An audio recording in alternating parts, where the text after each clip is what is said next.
Malone, what a load of hypocrites these Remoaners are, I'm glad right? you mentioned James O'Brien, because he manages to bring Brexit into whatever his argument is. It just happens to be this week it's the war. I listen to him some days and I think, oh my God, I don't know how you wound it in there. But he does. I think this was just confected outrage from Boris's enemies. OK, I will concede that using the B word was probably not wise. But if people actually stopped to listen to his speech, it was actually a very good speech. If you listen to what he said before and he brought the Brexit, what he actually said was that Ukrainians and Britain had a shared instinct for freedom and that the Brexit vote had expressed this country's desire for freedom. OK, so... But I think it probably wasn't wise to use Brexit in that kind of, but it is not what they were. They were actually saying he compared Brexit with the Ukrainian struggles with Putin. He did not do that. Listen to the speech, look at the transcript. I have the transcript right here. But, I just think this is an excuse for his enemies to jump on about everyone who attacked Boris over the speech has attacked him over a million other things since he was elected, whenever that was. And it's just, the idea that he would compare the flack that Leavers had over Brexit with what is happening in Ukraine is absurd. It's totally absurd. Esther, I wouldn't mind, though, if they made that criticism if they hadn't linked Brexit to the war. Yes. But they've all done it. Yeah. And, you can see how far Brexit still runs deep for them. Right, even so many years after the vote, that you can still see how deeply they hold on to it. I think my issue is with this. Why did they not have the same reaction when Zelensky's addressed to the Knesset in Israel when he compared Ukraine's current struggles to the Holocaust? Right, you have to be very careful with these things because it's not exactly the same thing. Many Russians have actually ethnically Ukrainian family members. It's not exactly the politics are very different, but you can see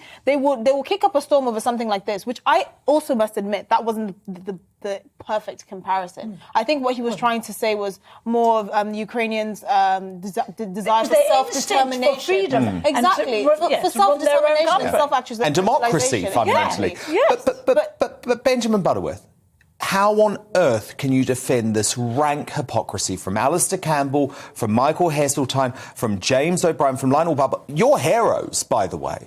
I can't say I can afford to buy the Financial Times, but, the nonsense of what you're saying, what this really reveals... It's not nonsense. Yet again, is that Boris Johnson is a careless man. He uses words without thinking. It's one of the reasons Nazanin Zaghari-Ratcliffe spent 6 years in prison.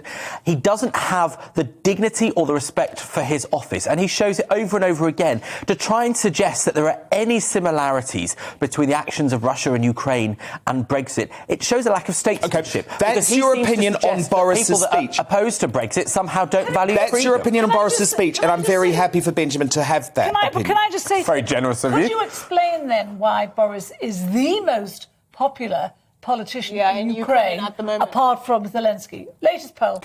But that's, just in the past couple of days. That's an unrelated question to the one we're discussing. No, it isn't really. It is. Do you think he's going to be the most unpopular one tomorrow? Because I don't think he is. Because if you asked me, is Britain making the right decisions and being tough on Ukraine, I'd say yes. But that is quite separate to him insulting 48% of the British people. No, he did. Oh, how did he insult? By trying to suggest that there are links between the people that supported Brexit valuing freedom in a way that apparently I don't. That is a farcical nonsense. What he was saying was that we had a shared instinct for freedom. And the truth is, the truth is that behind the vote. So the fact that the vote even happened is a symbolism for freedom. If we had voted to remain in the EU, that would still hold valid because it's the fact that we did have that vote. If you're in a country like Afghanistan, Iran, Russia, this vote wouldn't have even happened. Exactly. The truth is that so many of the Brexiteers, and this is what the supposed hypocrites you highlighted were reporting. That's what I want you to get to, the hypocrites. Yeah, well, they're not hypocrites because why don't... They're not hypocrites. Why don't, instead of asking me, when you have it Tuesdays or Wednesdays, Nigel Farage is on your programme, why don't you ask him He'll be on Wednesday about the Russian money that he took for so many years, about the Russian funding of the Brexit supporters that was so prolific, about the huge sums of money over many years that he took from Russia today. Why didn't you ask him that? Because that's I'd be very careful about what you say there because he has made it very clear to Christopher Bryant that if Christopher Bryant makes those claims outside of Parliament, he will sue. So it would be very ironic if he were to sue you for something you said on his very own channel. That claim was about 2018, not about doing Russia Today generally. I know what he got paid for Russia Today. It's proper money. What about when Alistair Campbell said Putin interfered in the referendum because he knew that the EU would without the UK would weaken them both. What about when he said Just lies, isn't it, Benjamin? We know for a fact that Russia that's and just the a lie, isn't and it, the funding of Brexit supporters. Benjamin, that's just a lie from Alistair Campbell, isn't it? What do you say is a lie? So you're not even listening. What he said was, he said Putin interfered in the referendum. He's buying time, he knew Carol. that the EU without the UK would weaken them both. Yeah, it's absolutely true. There's no doubt about that. Oh yeah, we're so weak now. Where's the evidence for that, Benjamin? We're really weak now, aren't we, in this Ukrainian situation? Because he knows that his enemies... Germany is the country who's actually made sure, because of their inability, their incompetence in supplying their own gas, they've actually made the whole of Europe dependent on Russia's gas now. Russia is really stronger when its enemies, countries like the UK, the US and the EU, he knows that he is stronger when we are weak. Benjamin, I would have respect for your position, much more respect for your position. If you were prepared to say tonight Boris Johnson was wrong for linking the war to Brexit, but so too were Michael Heseltine, Alistair Campbell, James O'Brien and Lionel Barber. But what disgusts me about Remoaners like you is you are hypocrites. You will not do it. Why condemn Boris and not condemn your mates for doing the same thing? I mean, look, the tweet you used from James O'Brien didn't compare them. It simply pointed out that we'd isolated ourselves from all of our nearest allies on this topic. You know the point he was making. That's also given us the flexibility to be the most useful partner for Ukraine in this conflict. You do realise that? Everything the EU is doing has to be coordinated. We're talking about the EU, the greater EU, how, what did Barber I've done say? terribly over this crisis. It had reunited them. Germany wasn't even going to send weapons until a fortnight ago. Couldn't be bothered. But it showed... Very good point. And by the way, there's a whole load that you can go into showing how ineffectively the EU has actually dealt with this crisis.